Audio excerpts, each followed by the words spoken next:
मैं आ गई हूं केपी साहब, मगर ये मत सोचना कि मैं तुम्हारी मर्जी से आई हूं। मुझे यहां मेरी मजबूरी लाई है। पति पत्नी के लिए भगवान होता है और मैं अपने पति के लिए कोई भी कुर्बानी देने के लिए तैयार हूं। बोलो, उन्हें छोड़ने का क्या लोगे? बोलो, जवाब दो। तुम्हारा ईमान धर्म तो बिजनेस है ना? बोलो, क्या उतारूं? कंगन, ये मंगलसूत्र, या फिर ये?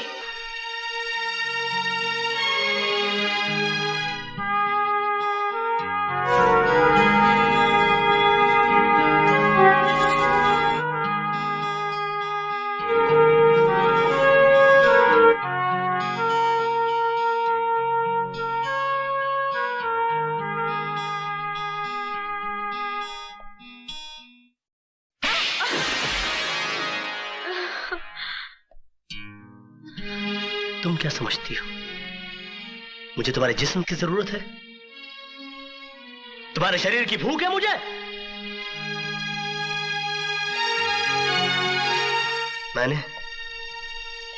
मैंने कभी तुम्हारे जिस्म से नहीं, तुम्हारी आत्मा से प्यार किया। लेकिन तुमने मेरी कद्र नहीं की, मेरा इंतजार नहीं किया। मुझे किसी गुजरे हुए वक्त की तरह भुलाकर किसी और का हाथ थाम लिया।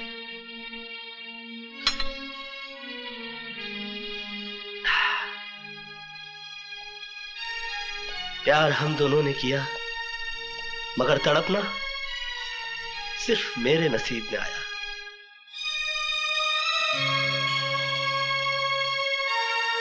मेरा तुम्हारा नाता तो उसी दिन टूट गया जिस दिन तुम्हारी शादी हुई। मैं उस दिन तुम्हारे घर अपनी मोहब्बत का इजहार करने नहीं गया था, अपने दर्द, अपनी तड़प का हिसाब मांगने के लिए नहीं गया था, बल्कि उस रात पार्टी में हुई इस गलती की माफी मांगने के लिए गया था जो तुम्हारे जुदाई, तुम्हारे सोग में चोट खाए मेरे दिल के हाथों हो गई। लेकिन तुमने मेरे जज्बात को नहीं समझा, मुझे कोई गिरा हुआ या घटिया आदमी समझकर धिक्कार दिया। मैंने तुम्हारे साथ जो भी किया वो बदला लेने के लिए नहीं किया, बल्कि तुम्हें इस बात का एहसास दिलाने के लिए किया कि तुम जो सोच रहे हो ऐसा नहीं है। मेरे मन में कोई खोट, कोई पाप नहीं है।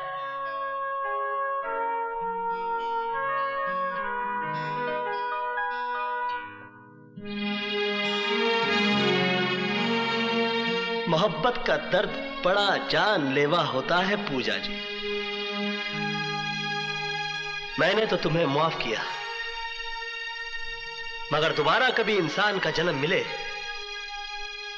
तो मोहब्बत जरा सोच समझ कर कीजिएगा।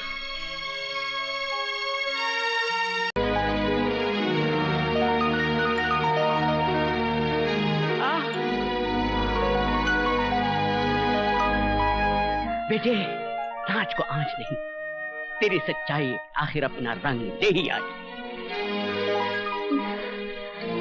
नहीं बाबूजी, मैं अपनी सच्चाई के बूते रिहा नहीं हुआ। मेरी रिहाई कराने के लिए आपकी बहू ने कीमत चुकाई है।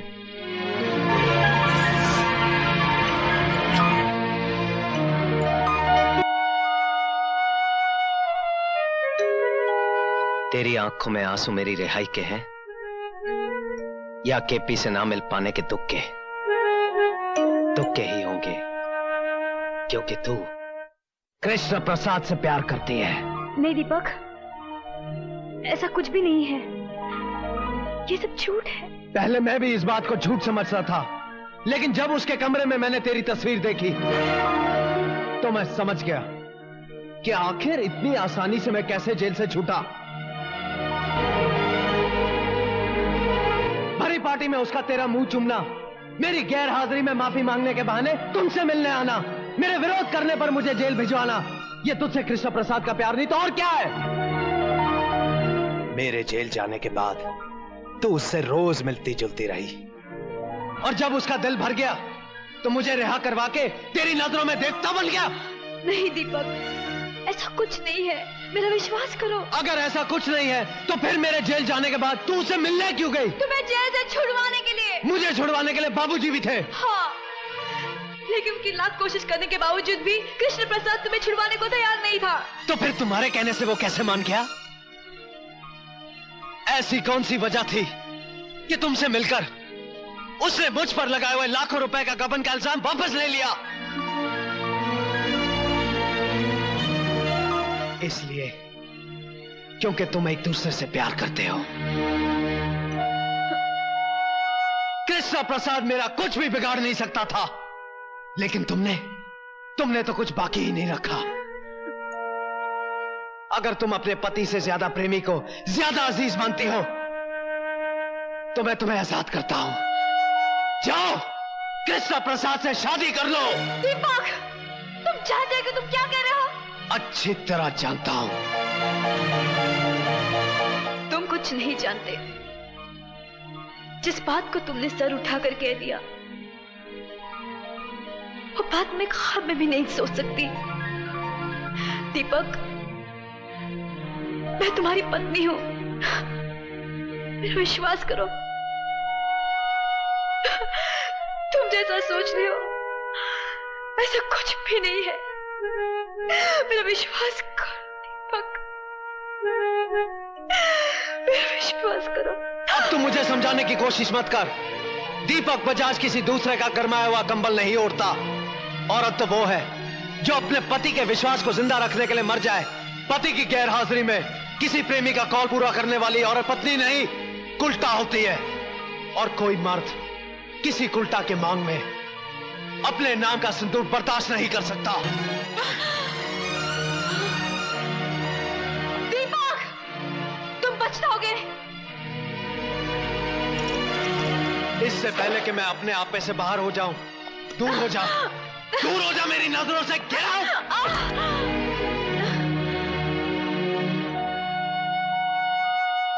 दीपक, औरत उस वक्त तक सीता सावित्री होती है जब तक उसका पति राम और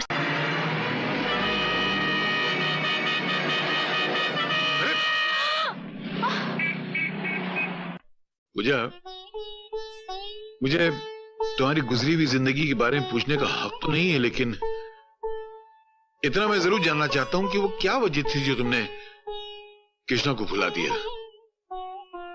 मैंने इसलिए भुला दिया क्योंकि मेरी शादी दीपक से हो गई थी। हाँ, लेकिन तुमने दीपक से शादी की क्यों? प्यार तो तुम कृष्णा से करती थी। हाँ, लेकिन उस प्यार की वजह से कई जिंदगियां खराब हो रही थी। मान सम्मान समाज सबकी कसूरवार हो गई थी मैं। कृष्णा के इंतजार में मैं इतना जली कि अगर पत्थर भी मेरी जगह होता तो वो भी राख बच जाता। लेकिन मैं राख नहीं हुई क्योंकि मुझे उम्मीद थी कि वो एक दिन आएगा। 5 साल हो गए, ना वो आया ना उसकी कोई खबर। फिर मेरे माँ बाप मेरी शादी को लेकर परेशान हो गए। एक दिन कृष्णा का खत आ गया जिसमें लिखा था, मुझे भुला दो। तब मेरे इंतजार करने का बहाना भी खत्म हो गया। फिर लड़की तो होती ही है त्याग का जहर पीने के लिए। मुझे खुशी खुशी अपने माँ बाप के फैसले का जहर पीना पड़ा। तो क्या तुम्हें कृष्णा का दूसरा खत नहीं मिला? कौन सा दूसरा खत?